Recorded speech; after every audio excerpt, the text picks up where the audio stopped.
Ya halo Project, apa kabar? Nah, ini Project ya. Halo. Ya, sambil nunggu Mas Krisna dari Lotus, Mbak Bibo undang Project terlebih dahulu untuk ngobrol-ngobrol ya. Jadi kalau kita perhatikan memang di tahun 2023 ini banyak sekali para holder saham-saham energi yang masih kewalahan ya karena portonya masih merah gitu ya.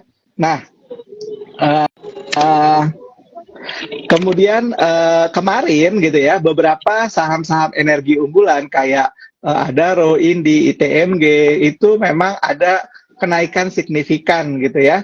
Nah, untuk Project sendiri ya ngelihat kondisi seperti ini ya, saran-sarannya untuk para trader yang masih hold atau belum hold saham energi, view-nya gimana Project? Oke. Kalau dari Project sih sebenarnya kemarin Project itu udah sempat spekulatif ya untuk saham-saham energi karena memang kalau dari segi tren memang udah tren turunnya udah dalam banget. Memang harusnya sih ada rebound ya. Ada bounce pendek paling enggak sampai MA20-nya. Memang kemarin beberapa 2 hari lalu sempat berada di atas MA7 dan MA5. Jadi memang hari ini koreksi menurut proyeksi wajar karena 2 hari lalu tuh ada gap-gap kecil gitu loh. Jadi menurut proyeksi untuk spekulatif minimal bouncing ke MA20 sih harusnya masih pada kuat ya. Oke, jadi target di awal adalah kita ngelihat dari jangka pendeknya adalah bouncingnya ke level-levelan di MA20-nya ya. Oke, sekarang Benar. kita ngelihat juga gini kondisinya ya. Month to date ya dari selama bulan Januari, selama bulan Juni sebenarnya sektor energi juga udah mulai ada traction ya. Walaupun IHSG kita month to date terkoreksi 0,2% ya, tapi sektor energinya justru naik 1,87%. Nah, ini juga didorong oleh menguatnya beberapa saham-saham kapitalisasi besar ya yang di sektor energi seperti ITMG, Adaro, Indi dan lain-lain. Nah, menurut Project nih sebagai yang biasa memantau pergerakan saham tiap hari ya, kalau topik dari saham-saham energi itu saham apa aja sih Project yang menarik buat diperhatikan mungkin karena gerakannya juga lincah, kemudian juga sahamnya juga lumayan punya potensi upside yang bagus, harga juga nggak mahal, itu saham apa aja Project? Pertama sih yang paling rebound-nya paling bagus itu sebenarnya sih dari sisi PTBA ya, karena memang PTBA ini sudah duluan rebound dan juga bentuk candle-nya juga lebih lebih valid dan lebih bagus dan kemarin sempat berada di atas MA20 tapi koreksi dikit, tapi menurut proyeksi masih wajar ya. Jadi paling tidak sih PTBA yang teman-teman harus prioritasin ya, karena kita tahu sendiri yang namanya tren turun itu support akan lemah untuk ditembus. Jadi fokusin ke saham-saham yang leadingnya dulu nih, terutama PTBA ya. Selanjutnya mungkin teman-teman bisa pilih antara ITMG atau Adaro. Tapi sebenarnya memang ITMG dan Adaro ini masih di bottom banget ya, apalagi kalau dari segi stokastiknya juga masih berada di oversold banget. Oversold banget, masih di bawah 20. Jadi menurut proyeksi prioritasin PTBA dulu, baru Adaro dan ITMG. Oke, thank you Project ya. Nanti kita invite lagi. Sekarang Bibo sudah berhasil berkontak dengan tim dari Lotus Andalan Sekuritas. Thank you Project. Oke, sekarang Bibo udah invite tim dari Lotus Andalan Sekuritas, Mas Krisna DS. Selamat malam Mas Krisna. Ya, selamat malam, Om Luka. Sehat-sehat ya? Ya, alhamdulillah sehat. Oke, nah tadi sambil nunggu Mas Krisna, kita udah ngobrol-ngobrol dengan Project mengenai saham energi ya, karena kan kita tahu bahwa saham energi di tahun 2023 ini termasuk salah satu saham yang lagging ya, turun sampai dengan 30, tadi itu datanya adalah sampai dengan 23% ya, year to date ya.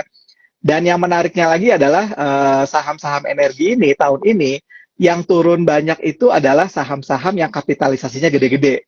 Sedangkan kalau saham-saham yang kapitalisasinya lumayan kecil atau saham-saham yang baru IPO itu justru year to date-nya bagus-bagus. Pertama kita lihat ya, saham cuan itu naik 320%, kemudian saham Hill 120%, kemudian saham Raja 13%, dan saham-saham saham-saham oil masih cukup bagus, tapi saham batu bara ini memang yang kapitalisasi gede-gedenya ini terkoreksi cukup besar ya.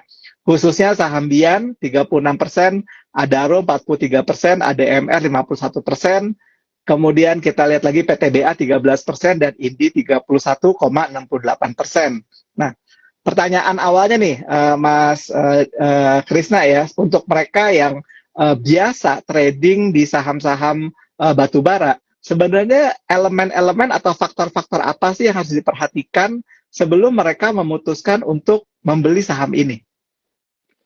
Ya, Om Luka, kalau kita bicara saham energi, saham batu bara, atau saham komoditas pada umumnya, saya selalu berpatokan pada underlying komoditasnya ya. Jadi kalau saham batu bara berarti kita harus mengacu ke batu baranya. Gitu. Jadi karena revenue atau profit yang akan diperoleh kan pasti akan sangat berkaitan erat dengan harga batu baranya. Jadi margin yang diperoleh akan terkait sangat erat dengan harganya. Jadi trennya seperti apa? Jadi kita harus lihat tren harga batu baranya bagaimana, prospeknya ke depan seperti apa. Nah, baru kita kalau sudah kita punya gambaran, baru kita putusin mau beli atau enggak. Gitu sih. Jadi kita selalu mengacu ke sana. Kan harga batu bara sekarang sudah mudah kita pantau ya. Kita lihat aja di website, chartnya juga sudah ada, historikalnya ada. Kita bisa, kalau yang suka utak-atik teknikalnya bisa dilihat trennya seperti apa. Tapi kalau mau baca-baca makro apa sih yang kira-kira mempengaruhi pergerakan harga batu bara juga itu bisa dilakukan. Om Luka, kira-kira sih gitu ya. Oke, jadi di sini yang perlu diperhatikan pertama kali adalah underlying dari harga batu baranya sendiri. Kalau harga batu baranya cenderung untuk naik, maka dapat dipastikan harga dari batu baranya, harga saham batu baranya akan punya korelasi untuk naik. Kalau mengenai kondisi dari corporate action sendiri, Mas, kayak misalnya dia melakukan buyback, dia juga akan melakukan kayak seperti pembagian dividen, apakah itu juga akan mempengaruhi pergerakan harganya? Karena kan kemarin kita tahu ya, pada saat Adaro mengumumkan untuk melakukan melakukan pemberian dividen, itu harganya justru nggak kemana-mana juga gitu. Jadi seberapa signifikan sih corporate action seperti ini terhadap pergerakan harga saham batu baranya sendiri? Ya, karena orang tahu bahwa kan harga batu bara kan memang lagi lumayan lagi terjun bebas ya, dari 400-an US dollar per metric ton itu sekarang udah tinggal 134. Jadi orang juga pasti akan mikir dua kali kalau dia beli saham batu bara dengan harapan dividen, tapi nanti pas X-nya nanti juga akan turun lagi karena memang trennya lagi turun. Jadi itu mungkin yang akan membuat kenapa orang enggan untuk ini ya, untuk masuk. Tapi kalau memang harganya misalnya kayak PTBA ya, kita lihat ya, kan PTBA ini kan harganya sudah lumayan turun dan dia termasuk yang relatif bisa lebih bertahan dibanding saham batu bara yang lain. Dia kan belum bagi sendiri nih ya, karena kalau ingat PTBA ini satu-satunya saham batu bara big cap yang belum bagi dividen. Masih lama ya. Belum. Urupsnya aja baru 15 Juni.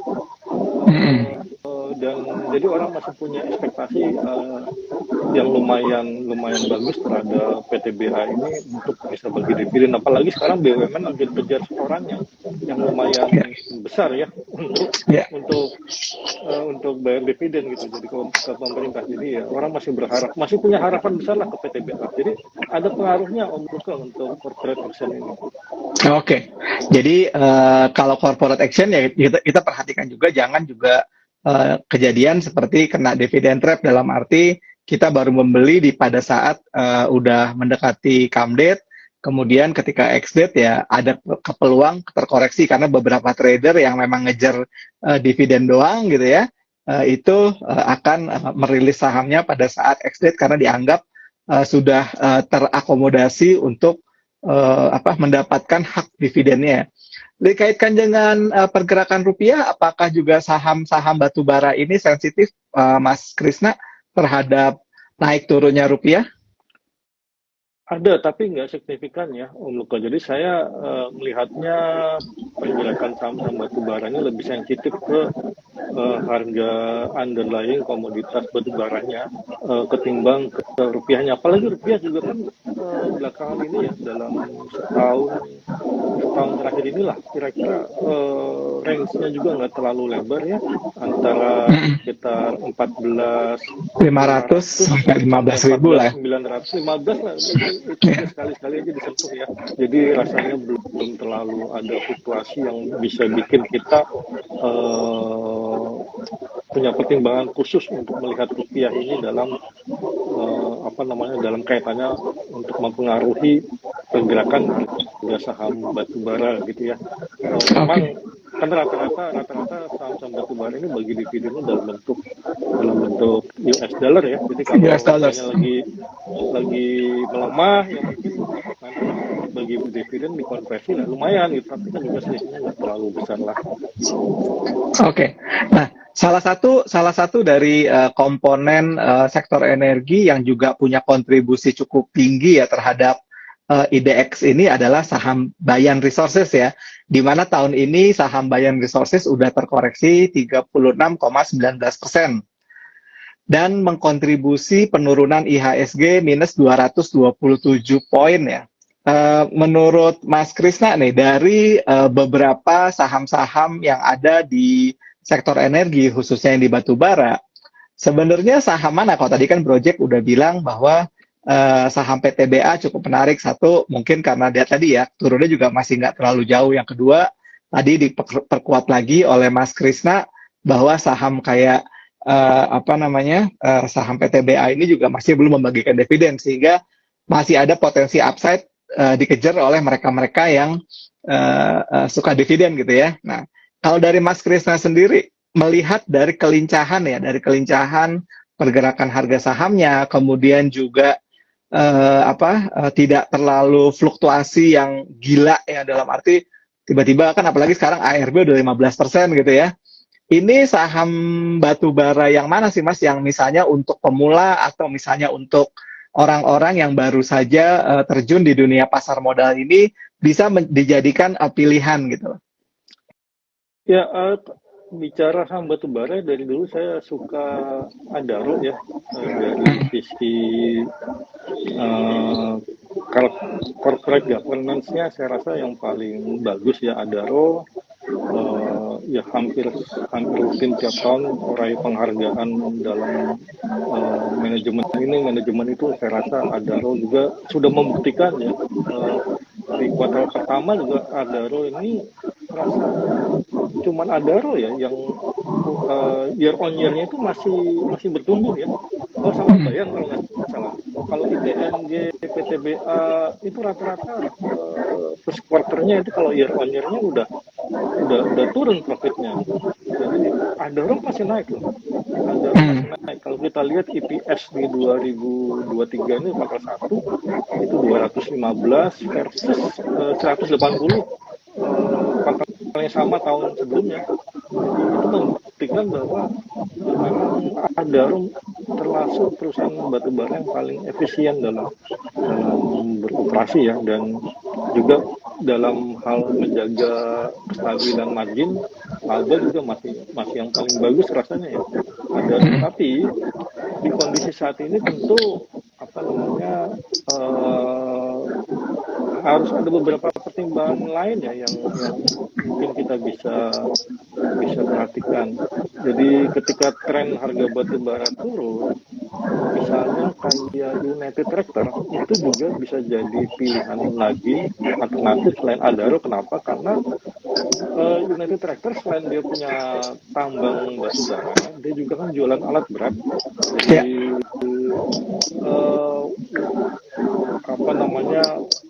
berapapun harga batu baranya, selama dia masih bisa jual alat beratnya bagus gitu kan. Kalau kita lihat memang sampai dengan kuartal 1 itu penjualan alat beratnya masih bagus, ya dia masih bisa lumayan agak